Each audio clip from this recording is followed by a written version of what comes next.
So I noticed there's not a lot of stuff out there on the internet as far as good pictures or video to see how the alternator is attached in relationship to the alternator bracket and spacers and stuff like that, and the belts to use.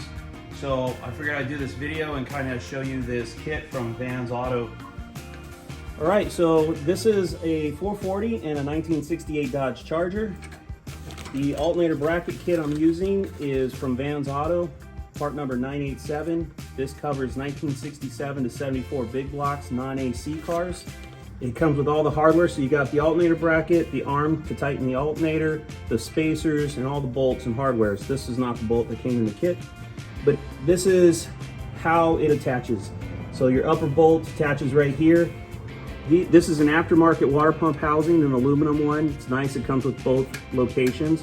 The 66 and older big blocks use this provision, so the bracket is different. It reaches up over here and attaches there.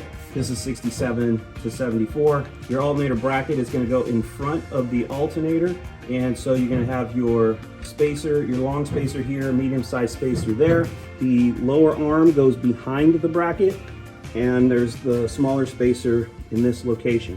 Okay, and if you're wondering what belt size you should be using, this should get you close, if not dead on the money. The belt I'm using is a 7460.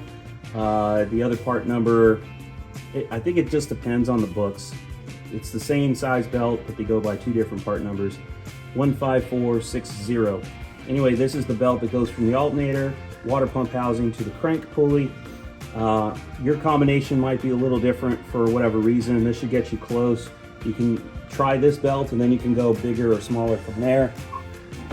I'm running a manual steering box, but if you're running a power steering pump, this is the other belt that I use. It's a 7425 or part number 15425. This will go from the crank pulley to the power steering pump.